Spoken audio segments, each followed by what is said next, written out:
Buenas tardes.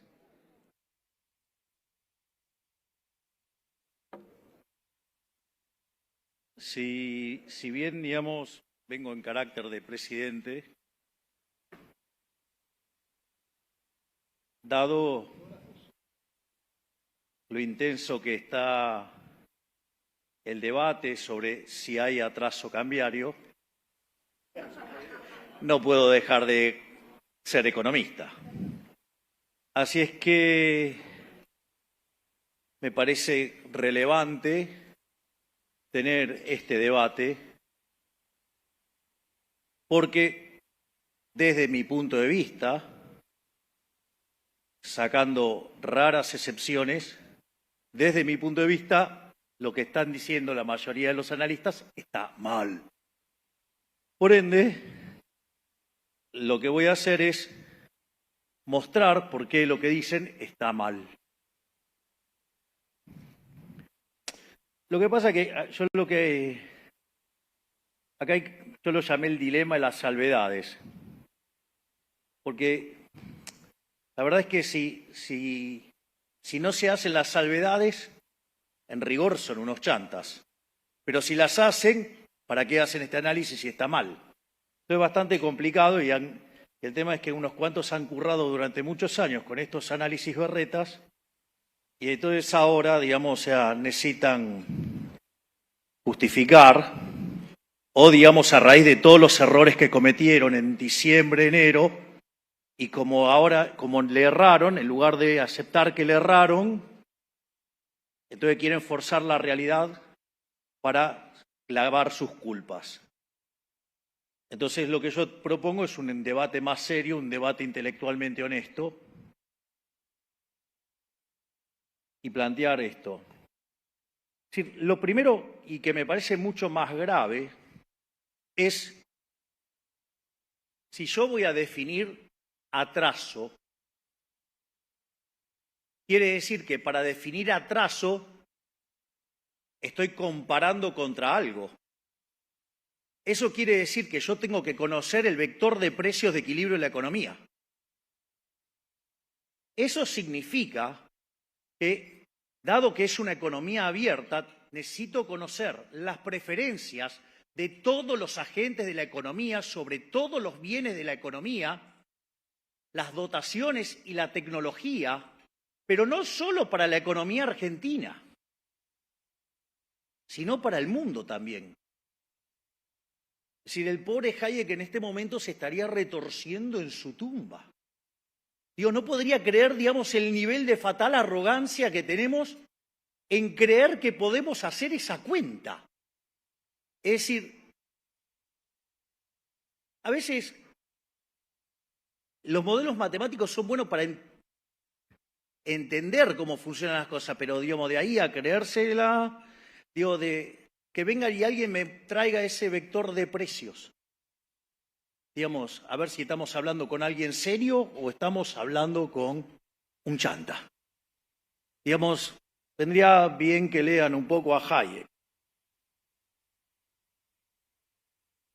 Ahora, más allá de eso, de hecho, una de las cosas que decía Hayek, decía que una de las misiones fundamentales que tenían los economistas era contarle a la gente todas las cosas que no sabemos.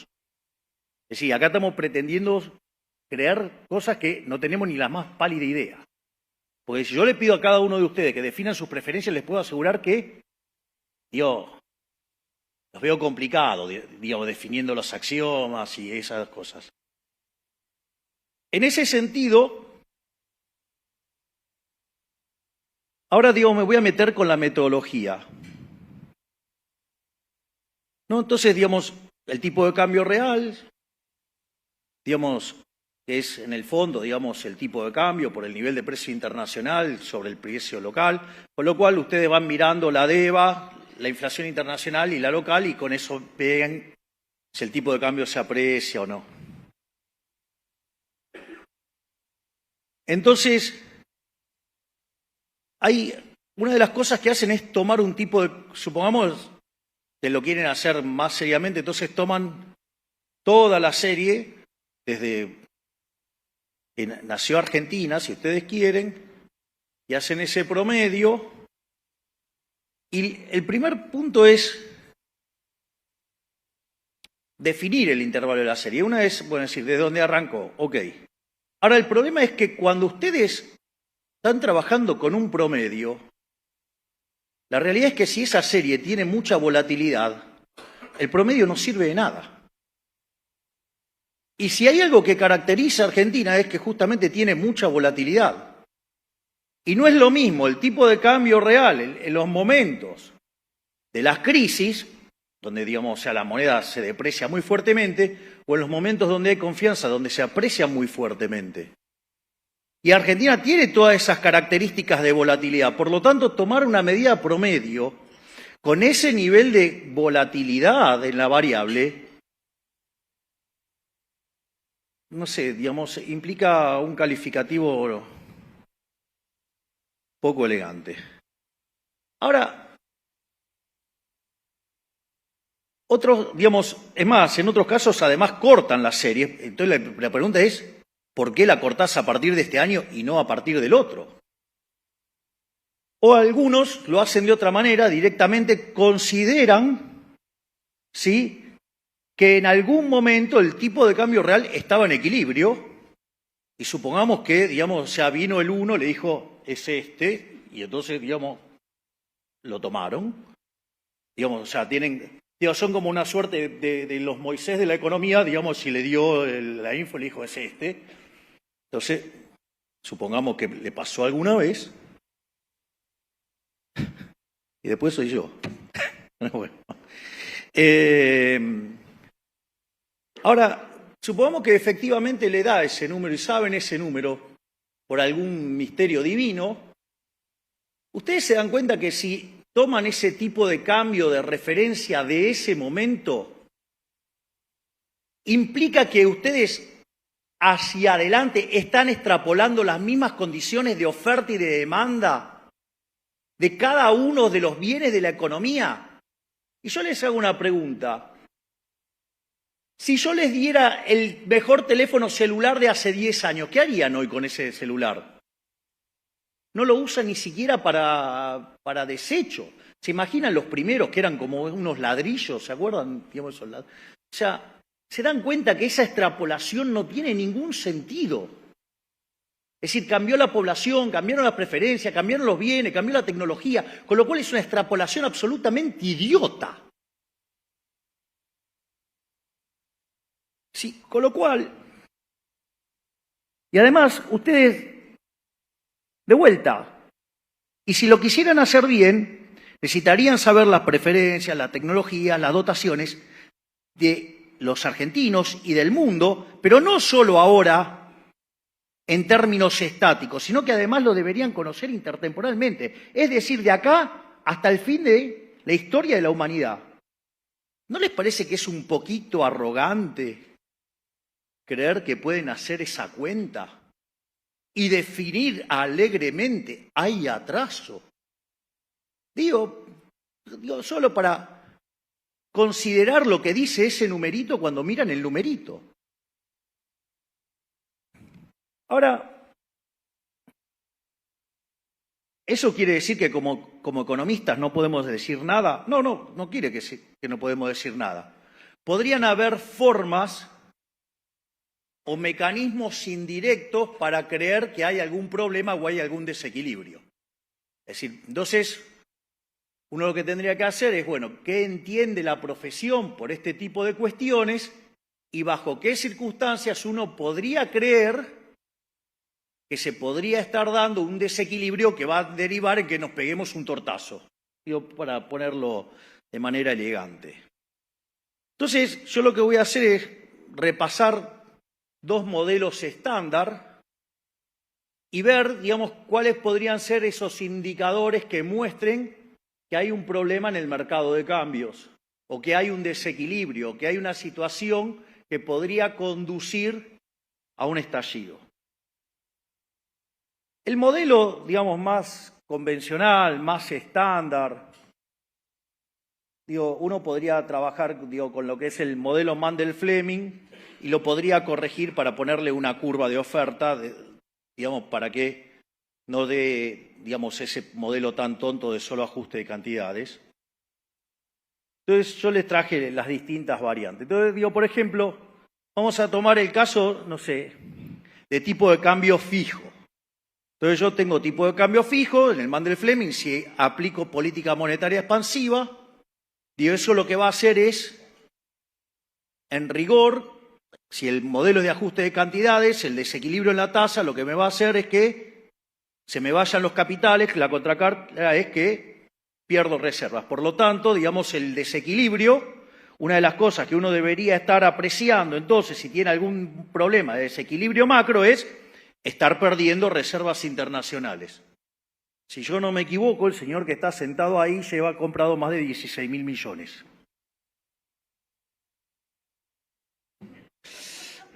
Parece que por ahí no va. Entonces, bueno, ahora vamos a suponer el caso de que ahora hacemos política monetaria activa, pero hay curva de oferta, digamos, vertical. Entonces, no solo que baja la tasa de interés y eso me genera salida de capitales, sino que además me hace subir los precios y en esa suba de los precios además se me aprecia el tipo de cambio, se me deteriora la balanza comercial, con lo cual no solo que tengo pérdida de reservas, sino que además tengo deterioro de la balanza comercial y de la cuenta corriente. Y con los precios en tendencia alcista.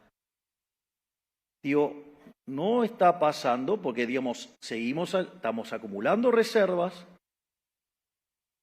y los precios vienen en sendero decreciente. O sea, la tasa de inflación se viene cayendo y, digamos, ninguna de estas cosas se manifiestan en pérdidas de reservas. No solo eso, sino, digo, vean la deshonestidad intelectual de los que quieren que vaya mal porque le pifiaron. Si los pifiadores seriales, de vuelta. Miren, hay un analista político de Estados Unidos que cuando analizó la llegada al poder de nuestro espacio, seguramente muy influenciado por las cosas que se decían acá, como el dólar a 7.000, a 10.000, ¿no? Y todas esas cosas que decían, tenía una visión muy negativa. Y el hombre dice, miren, la verdad que me equivoqué. Y justamente no es alguien, digamos, un liberal libertario. Pero bueno, acá parece que, digamos, no es fácil reconocer, digamos, que se equivocaron. Y es más fácil, digamos, criticar hasta que se parezca, digamos, a la cosa que predijeron. Digo, les pongo como ejemplo esos que hablaban, por ejemplo, de que la tasa de interés real tenía que ser positiva y las cantidades de cosas que le han dicho a Toto y a Santiago por eso, y que si le hubiéramos hecho caso, hoy la relación de pasivos remunerados sobre base monetaria estaría en 8 o 9 veces y hoy estaríamos hablando del carry trade, de la hiper y de todos los problemas y, digamos, de cómo tendríamos que estar arreglando esto, digamos, expropiando. Así estamos. Vayan y busquen los reportes de eso que hablaban de las tasas de interés real positivas. Entonces, ese escenario tampoco está ocurriendo. Y lo que decía el dato de inflación de ayer. Miren, nosotros, a diferencia de otros... Miren, lo voy a comparar con el plan de estabilización de la convertibilidad, que fue el más exitoso de la historia. Para ver el tamaño, digamos, del problema. La convertibilidad, digamos, llega después de 2 hiperinflaciones. No hace falta que les aclare que, digamos, tener 2 hiperinflaciones allana bastante la cuestión monetaria porque destruye los activos monetarios. Por lo tanto, digamos, la posibilidad de que caiga la demanda de dinero ya, digamos, o sea, de esos niveles se hace casi imposible. Lo cual no es menor a los efectos de estabilizar una economía. Pero no solo eso, hubo una expropiación, hubo un plan Bonex. Eso no es un tipo. Además, se ancló por la fuerza, fijando el tipo de cambio. ¿Sí? Y no solo eso, sino que además hubo una suerte de acuerdo de precios. Entonces, nosotros enfrentábamos una crisis que tenía el desequilibrio monetario de la previa del Rodrigazo, un balance quebrado como el del Banco Central de Alfonsín. Dicho sea de paso, hace poco, el Banco Central mostró el desastre que generó el kirchnerismo en su último mandato, patinándose 45.000 millones de dólares, dejando quebrado al Banco Central, donde hay una reconstitución del patrimonio de más de 25.000 millones de dólares. Digo, un aplauso para el señor Santiago Bausili, por favor.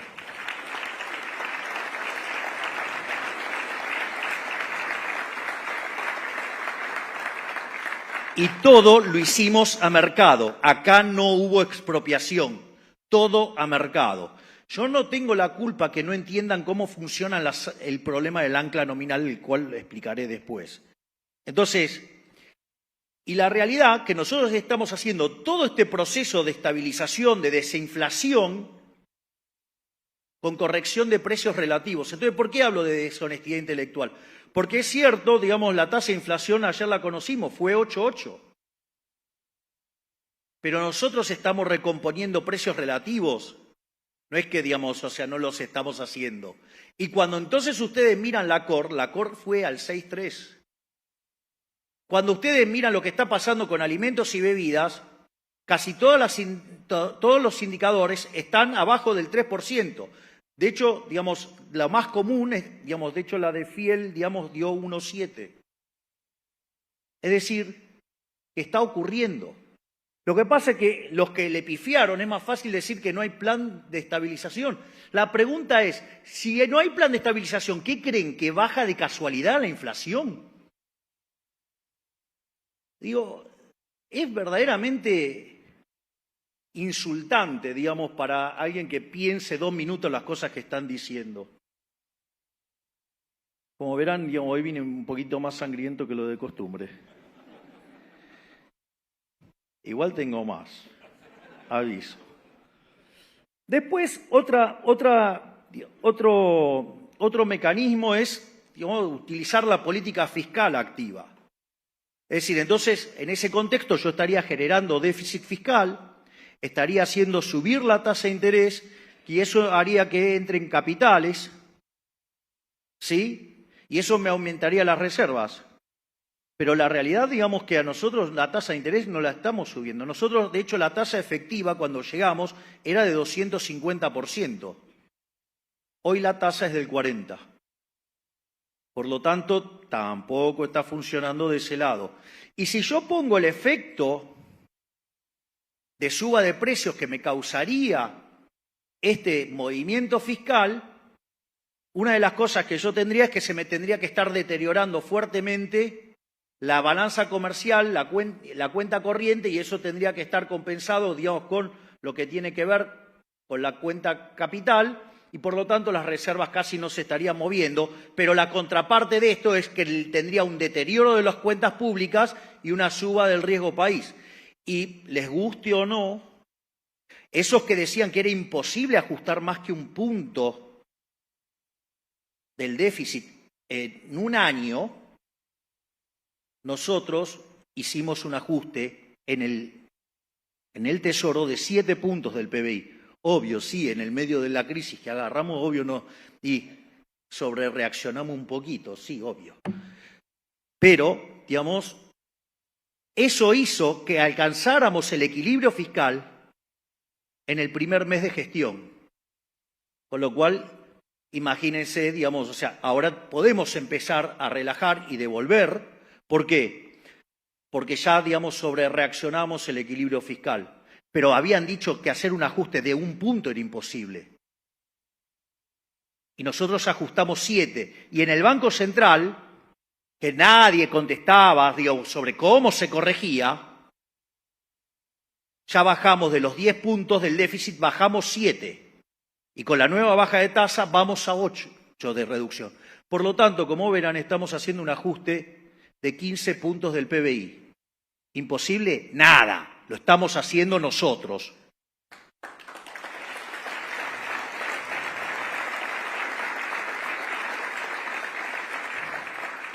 Por lo tanto, todas esas formas de endeudamiento, ahora no nos endeudamos. ¿Por qué? Porque tenemos equilibrio fiscal. tenemos equilibrio en la cuenta financiera.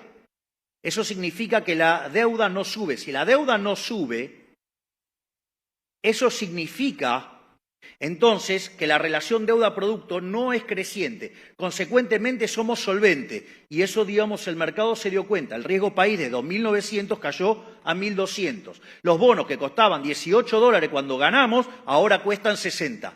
¡Bravo!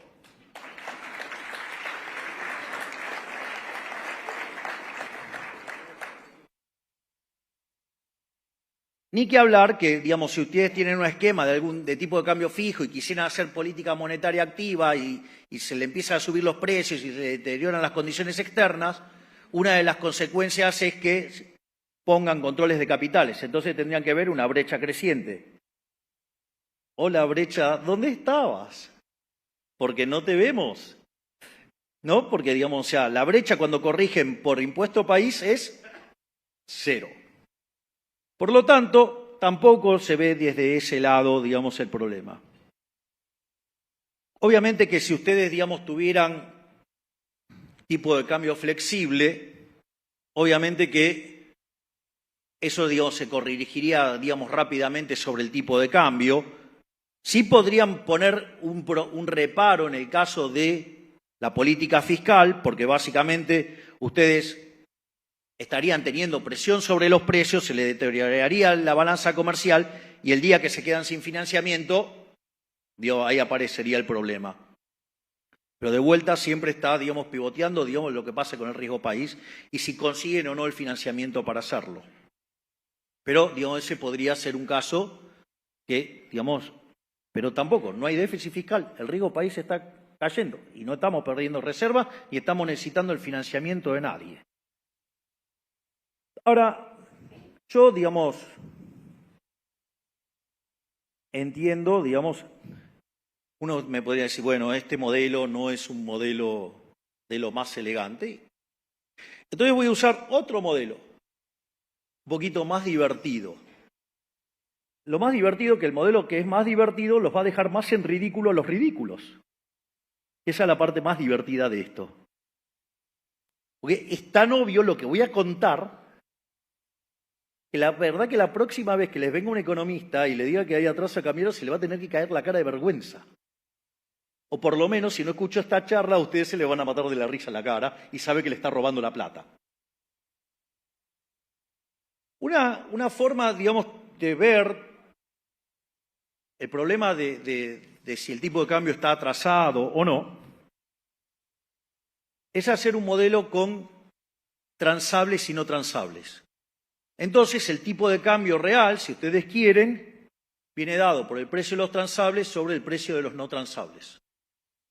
Entonces, por ejemplo, si ustedes hacen política fiscal activa y como consumen transables, lo que van a hacer es que el precio de los bienes no transables, entonces el precio de los no transables va a estar subiendo y ustedes ahí lo que van a estar generando es una apreciación cambiaria. ¿No? Ese vendría a ser el caso.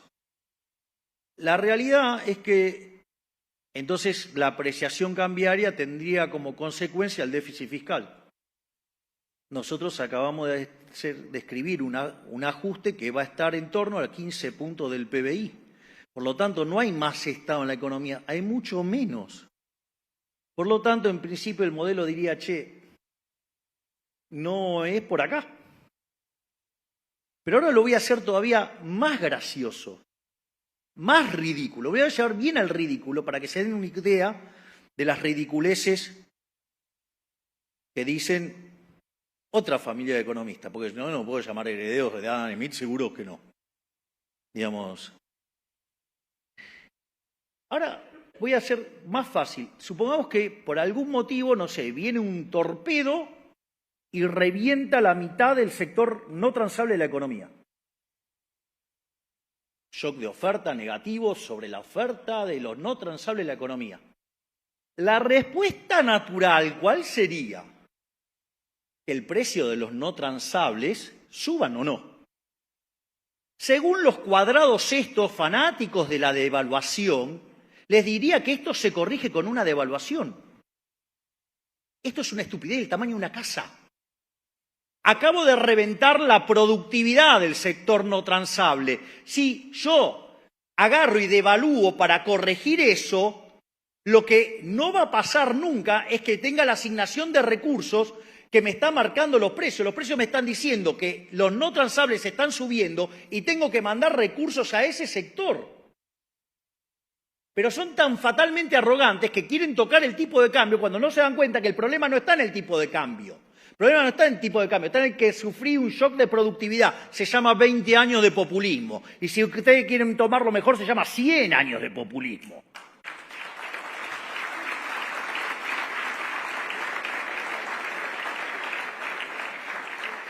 Y querer corregirlo devaluando, lo único que hace es aumentar la cantidad de pobres e indigentes y no resuelve el problema, porque con esa devaluación lo que yo estoy haciendo es abortar el proceso en el cual yo reasigno los recursos.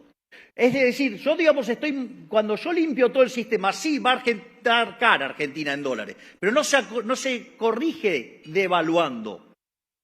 Se corrige vía reformas estructurales en el sector no transable, digamos, vendría a ser la regla. Por lo tanto, es absolutamente ridículo. Entonces,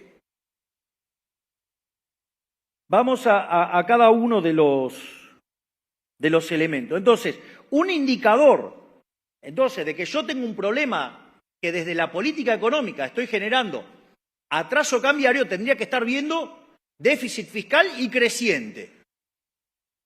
Acabamos de decir que metimos un ajuste de 15 puntos del PBI. Listo, no hay lugar a discusión ahí. La otra es, estoy llevando, digamos, una política monetaria activa.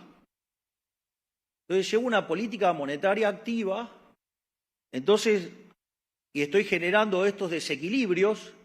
La realidad es que la cantidad de dinero en términos reales se está desplomando. Si ustedes toman los indicadores, esto lo vamos a discutir un poquito más adelante, sobre cómo es la salida de todo esto. Por lo tanto, digamos, si yo veo cómo están cayendo los activos monetarios de la economía en términos reales, está claro que no estamos haciendo política monetaria expansiva. Y de hecho, estamos haciendo un laburo enorme para frenar todos los grifos de emisión. Digamos, hemos frenado el grifo fiscal. De hecho, la política fiscal hoy es un mecanismo de contracción de dinero. Parece una joda, pero esto es Argentina ahora bajo el gobierno de La Libertad Avanza. Pero no solo eso. La otra es, si yo hago política monetaria activa y tengo cepo, entonces tendría que tener brecha. Yo les recuerdo, digo, que cuando nosotros llegamos, o sea, la brecha era del 200%. Digo, había una relación 3-1. Es decir, y hay caraduras liberticidas que durante toda su vida vivieron hablando de que había que ponerle arena en las ruedas, ¿no? O sea, y ahora vienen a hablar de el cepo. Digo, o aquellos que uno le hace el planteo y dice, no, pero es cepo. Y son los mismos que decían que una brecha del 60% estaba bien y se podía convivir con eso. Y hay cada caradura dando vuelta que, yo digo, no se deben leer las cosas que escribieron antes. Por eso hay, digamos, algo muy divertido que anda dando vuelta en Twitter, que es cuando les hacen accountability y empiezan a mandar los informes que escribieron en diciembre, enero. Es un plato. Y es lo mismo que hablan del tipo de cambio atrasado, son los que dijeron que estábamos locos porque lo llevamos a un equivalente de 800 y la corrección por el puesto país y estaba cerca de 1000 y que dijeron que era un disparate hacer eso, son los mismos que decían que había que ponerlo en 600 y tenían una hipótesis de inflación más alta que la que tenemos en la vida real y ahora hablan de atraso cambiario. No cierra el modelo. Digo, no sé, o hacen matemática borrosa. El otro caso es el tema de las reservas internacionales. De vuelta, digamos, si tuviéramos un problema de atraso, digamos, o sea, tendríamos una sistemática caída de las reservas y no paramos de comprar. Y después el tema de los precios, ¿no? Digamos, donde claramente se ve el sendero decreciente de la inflación. Esto es interesante porque nosotros cuando llegamos, la primera semana de diciembre los precios corrían al 1 diario, que era el equivalente al 3.700% anual. En la segunda semana se aceleró a un poco más y eso anualizado daba 7.500. Y si ustedes se fijan, digamos, puede ser que mayorista sea publicado después que el IPC, pero en realidad es un indicador que se les adelanta el IPC. Y dio 54%, eso anualizado da 17.000. Y eso hubiera sido posible si hubiera habido que convalidación monetaria. Pero la convalidación monetaria no se dio porque decidimos frenar la emisión, porque decidimos pararnos arriba del gasto público y meter el ajuste fiscal no más grande de la historia argentina, sino en la historia de la humanidad. Es decir, cosa que lo reconocen en todo el mundo, menos acá, porque la calidad del ajuste no es óptima. Le voy a decir algo. No, porque tiene mucho de licuadora y poco de... y tiene tijerita. Yo le digo, digamos, o sea, primero, digamos, hemos recortado la obra pública, le hicimos cero, recortamos las transferencias discrecionales, no paramos de cortar choreos, digamos, llevamos la estructura del Estado a la mitad. No, pero es tijerita. ¿Qué tijerita? Estamos, digamos, recomponiendo tarifas, pero es tijerita. Los que decían que encima no se podía ajustar más que un punto. Y después les digo algo. Cuando la licuadora se convierte en permanente, es motosierra también. Es decir, digamos, a Toto, digamos, lo voy a llamar chanchito de yeso. Para sacarle un mango hay que romperlo todo, lo cual lo avalo. Y es un irrompible.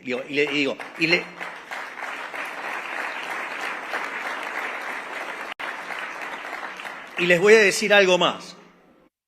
Si alguien lo quiere romper antes, me va a tener que romper a mí, porque yo no voy a entregar el resultado fiscal.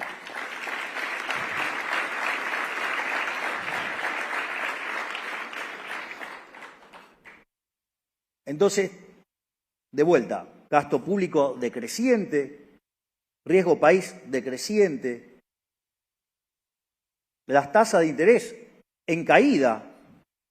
Por lo tanto, no le cierra el modelo. O sea, no hay elemento de teoría económica que fundamente el disparate del atraso cambiario. El problema de Argentina no es un problema de atraso cambiario. O sea, de vuelta, y esto es porque no saben. La mayoría son tan chantas que no saben qué es el problema del ancla nominal. Es así de brutal, y me consta. Entonces, yo voy a explicar qué es el problema del ancla nominal. Cuando ustedes quieren saber la demanda de dinero, el dinero existe porque básicamente hay dos problemas respecto a la economía de trueque. Una es la doble coincidencia. Digamos, lo que yo quiero vender tiene que coincidir, ¿sí?, con que otro me lo quiera comprar y sea el mismo bien, digamos, para que podamos hacer una transacción recíproca. Cual es difícil. En una sociedad chiquita puede ser, en una sociedad grande se hace difícil. Y después está el problema de la indivisibilidad.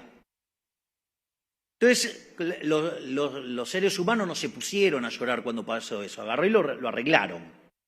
En ese contexto apareció el dinero. Ahora, el dinero, digo, no importa, digamos, bajo qué forma, digo, cuando el hombre era nómade era el ganado, cuando, digamos, se asentó y se hizo sedentario, como lo que más comía era trigo, entonces pan, entonces el trigo se volvió moneda. ¿Por qué? Porque es un bien de intercambio indirecto, es decir, no es que lo demandaban porque querían el trigo, lo demandaban porque servía para hacer otras transacciones. Si ustedes entienden esto, entonces la demanda de dinero en realidad es una forma de financiar el sendero intertemporal de consumo. Nadie está pensando en llevarse, digamos, el dinero al traje de madera. Digo, del otro lado no compra nada. Entonces, lo compra acá. Entonces, ¿para qué me lo voy a llevar del otro lado? Es un error de cálculo. O sea, de hecho, la herencia es un error de cálculo. Pero dicho eso, ahora, profe, no te envidio. El profe Esper que acaba de llegar del Congreso. En ese contexto, entonces, la demanda de dinero es una forma de financiar el sendero intertemporal de consumo. Pero el consumo depende ¿de qué? De los parámetros profundos, diría Robert Lucas Jr., que en paz descanse. Es decir, en el fondo, de las preferencias, de las dotaciones y de la tecnología. Y como esos parámetros están dados en condiciones normales de presión y temperatura, digamos, la demanda de dinero es una cuestión granítica. Y eso tiene que ser igual a los saldos reales, es decir, la cantidad de dinero dividido el nivel de precios. Entonces, ¿qué es el ancla nominal? Que yo fijo la cantidad de dinero, ¿para qué? Para que quede determinado el nivel de precios. De ahí la naturaleza monetaria de la inflación, que si yo emito, los precios suben. Y es eso el problema del ancla nominal, que la demanda de dinero está determinada por los individuos. Y al estar determinada por los individuos, no la puede, digamos, o sea, el Banco Central lo único que puede hacer es daño, no puede, digamos, hacer bien. ¿Por qué? Porque básicamente, digamos, eso es un parámetro que está ahí. Y si ustedes empiezan a joder con la tasa de inflación y generar inflación y todo eso, digo, la demanda de dinero se empieza a mover, obvio, claro. Y ahí aparecen otros problemas. Pero básicamente ustedes fijan la cantidad de dinero, ¿para qué? Para que les quede determinado el nivel de precio. Entonces, cuando ustedes anclaron la cantidad de dinero, van a anclar el nivel de precio. A ver si se enteran. Nosotros, con el resultado fiscal, ¿sí? Lo que estamos haciendo es anclar, ¿qué cosa? La cantidad de dinero. ¿Y por qué todavía no abrimos el cepo? Porque tenemos mecanismos de emisión endógena, como ya sea los pases, como sea también los puts. El día que terminemos con los pases remunerados, digo que con las sucesivas bajas de tasa lo estamos eliminando. Una vez que también terminemos, digamos, con el problema de los puts, una de las cosas que va a pasar es que la cantidad de dinero va a quedar fija y ahí se van a encontrar con el ancla nominal. Es decir, no es siempre, digamos, el tipo de cambio. Digo, no se puede ser tan cuadrado que creer que hay una sola forma de anclar la economía. Es claro que si yo fijo el tipo de cambio, dado los precios internacionales, me quedan determinados los precios locales y dada la demanda de dinero, endógenamente se determina la cantidad de dinero. Pero digo, no es la única forma de anclar. ¿Cómo digo, me voy a estar anclando el tipo de cambio si me dejaron 12.000 millones de dólares de reservas negativas? ¿Está claro? Entonces, todo esto lo que hace es desmitificar que hay atraso cambiario. O sea, no hay atraso cambiario. Es decir, lo que tengo son otros problemas. Tengo un problema de infraestructura. Por ejemplo, tengo un problema de infraestructura soft, es decir, tengo un problema de base contractual. Tengo un problema de infraestructura hard, o sea, tengo un problema de fierros. Y estamos trabajando con el DNU, con la ley, digamos, de bases, estamos trabajando en lo que tiene que ver con la infraestructura soft. Estamos buscando mecanismos, digamos, de iniciativa privada para corregir la infraestructura hard. Obviamente que tenemos cuestiones en la cuestión comercial y de a poco vamos liberando las restricciones. De a poco vamos abriendo. Si no es que no lo estamos haciendo. Una de las cosas que más nos ponderó el Fondo Monetario Internacional es cómo todos los días levantamos restricciones en el mercado de cambio. Todos los días levantamos. Ahora, digo, no la vamos a hacer todas juntas. Y ahora, digo, voy a explicar también por qué. Pero, digamos, hoy tenemos mucha menos restricciones. ¿Saben? Cuando nosotros llegamos de las importaciones se pagaba solamente el 15%. Hoy se paga el 70%. Pequeña diferencia, no se la dice, ¿no? El cepo. Pero, entonces, de vuelta, nosotros terminando con el problema de los pases, cosa que está encaminada. Arreglando el problema de los puts, algo que el Fondo Monetario Internacional le permitió un mecanismo de financiamiento indirecto al gobierno anterior y que hizo la vista gorda y miró para otro lado y nos dejaron el pufo a nosotros, que es un mecanismo, digamos, es un put americano. O sea, cuando se le da la gana a los bancos me lo pueden ejecutar. Con lo cual, digamos, se me transforma en emisión monetaria. Con lo cual necesito corregir eso también. Y no solo eso, digamos, tenemos el problema de la deuda de los dividendos, donde el otro día, digamos, ya logramos limpiar 1.700 millones de dólares más. Es decir, lo que estamos haciendo, si ustedes fueran un administrador financiero, lo que estamos haciendo es calzar el flujo de fondos de divisas. ¿Por qué? Porque me generaron un problema de stocks en el gobierno anterior, que si ese problema de stock yo libero instantáneo y se me transforma en flujo, me hace saltar transitoriamente el tipo de cambio. Pero si me hace saltar transitoriamente el tipo de cambio y se me cae la demanda de dinero, me puedo ir a una hiper. ¿Cuán cerca estamos de abrir? La verdad es que estamos muy cerca de abrir. ¿Por qué? Básicamente porque, por un lado, cuando miramos la base monetaria históricamente, lo que va del siglo XXI, tendría que estar en torno al 9% del PBI. La base pura es 2,5, con lo cual hay un montón para... Cuando tomamos los remunerados nos vamos a 8, 5, o sea, con lo cual estamos en zona de poder abrir. Entonces, si nosotros resolvemos el problema de los pasivos remunerados, cosa que estamos haciendo bajando la tasa de interés, si nosotros resolvemos el problema de los puts, algo en lo que estamos trabajando activamente, el señor Diego se está pelando bastante con ese tema. Y por otra parte,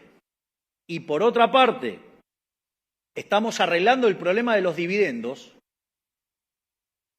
Si ustedes se fijan, estamos calzando los flujos de fondos de divisas y cuando terminamos de hacer eso, vamos a abrir el cepo. Es decir, está, digamos, en nuestros planes abrirlo lo más rápido posible. Pero ¿saben por qué tardamos? Porque lo hacemos a mercado, porque se determina por la voluntad de los individuos. O sea, no lo hacemos de prepo, no lo hacemos por la fuerza. Es decir, eso es una característica distintiva de este gobierno, que respeta a rajatabla los derechos de propiedad. Pero no solamente eso, no es el único problema que tenemos. También tenemos otro problema que es el tema de los impuestos. Entonces ustedes tienen impuestos nacionales, impuestos provinciales y impuestos municipales. Nosotros en el Pacto de Mayo lo que estamos proponiendo es que el sector público vaya a 25 puntos del PBI. Todo, el consolidado. Con lo cual,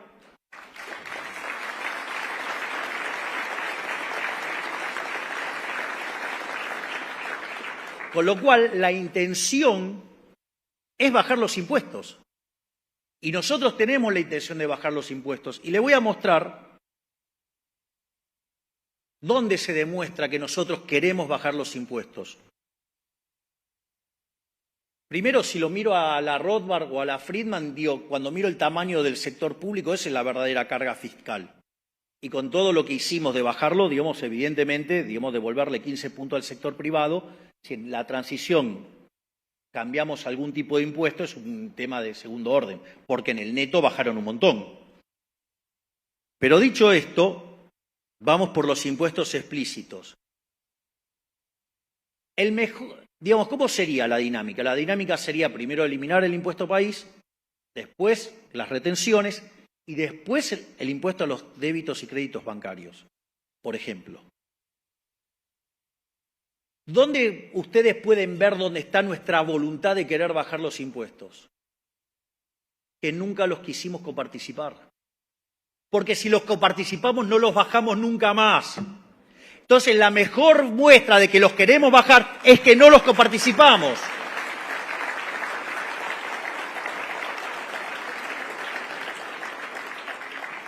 Pero de vuelta, no somos nosotros solos. Nosotros tenemos la voluntad de bajar los impuestos. En la medida que la economía empiece a rebotar y empiece a crecer, los vamos a ir bajando. No tengan dudas, pero no somos solo nosotros, estamos en un país federal. Y eso también lo tienen que incorporar. Es decir, no me pueden pedir a mí que yo haga lo que tiene que hacer un municipio, ni menos tampoco una provincia. Entonces, a veces, piden cosas que no están dentro de la función. Entonces, la realidad es que una vez que nosotros hagamos todo esto, si ustedes se fijan, lo que va a ocurrir es que si terminamos de limpiar el tema de los pasivos remunerados, si terminamos con los puts y además terminamos de limpiar los dividendos, lo que va a pasar es que a partir de ahí nosotros frenamos todos los grifos de emisión monetaria. Es decir, no se emite por fisco porque tenemos superávit fiscal, no se emite por sector financiero porque no tenemos estos mecanismos de emisión endógena y no se va a emitir por sector externo, es decir, vamos a ir a un tipo de cambio flexible. Esto no es menor, porque el ancla en pesos, ¿cuál va a ser? Va a ser justamente la cantidad de dinero, la cual no se va a mover. Es más, nosotros vamos a mandar una ley de emisión cero para que cuando se emita dinero vaya preso el presidente del Banco Central, el directorio del Banco Central, el ministro de Economía, el presidente de la Nación y todos los diputados y senadores que aprueben una porquería de esas características. Y al mismo tiempo vamos a lanzar una competencia de moneda. Entonces, cuando la economía se empiece a expandir, ahora van a llorar más lo del atraso cambiario. Ahora se van a poner a llorar, o sea, van a tener que sentir vergüenza. Lo otro que vamos a hacer es que vamos a alargar la competencia de monedas. Por lo tanto, en la medida que la economía se expanda, es decir, y el sendero de consumo se haga más grande, en monto de consumo, asumiendo el mismo tiempo, porque ya dijimos, no sabemos el tiempo, por eso dijimos que la herencia es un problema de cálculo. Entonces, eso lo que va a hacer es incrementar la demanda de dinero. Pero nosotros no estamos poniendo pesos en la economía. Entonces, ¿cuál es la consecuencia? Que la economía se va a empezar a monetizar endógenamente por los propios individuos, poniendo, si ustedes quieren, más dólares adentro de la economía o la moneda que a ustedes se les dé la gana.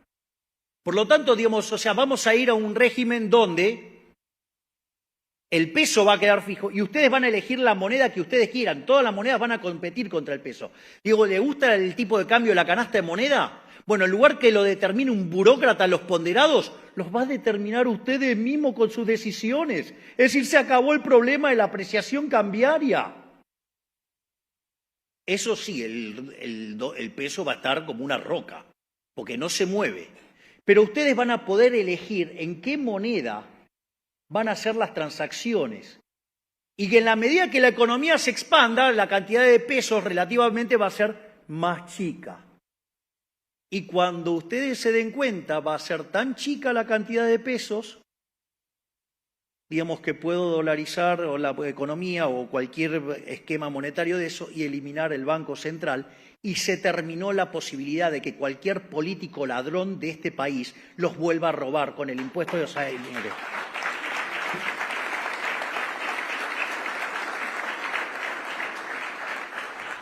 Por lo tanto, no es que no hay un programa económico. Si son miopes, no es mi culpa. Si son ignorantes, no es mi culpa. Porque de vuelta, esos que dicen, no, tiene que tener una matriz productiva proyectada. No soy Leontiev, no soy comunista, soy liberal. Creo que los artífices del futuro son ustedes. Por lo tanto, no le pidan peras al olmo. No voy a ser un intervencionista, voy a ser un liberal libertario y creo que ustedes son los creadores de riqueza. Muchísimas gracias.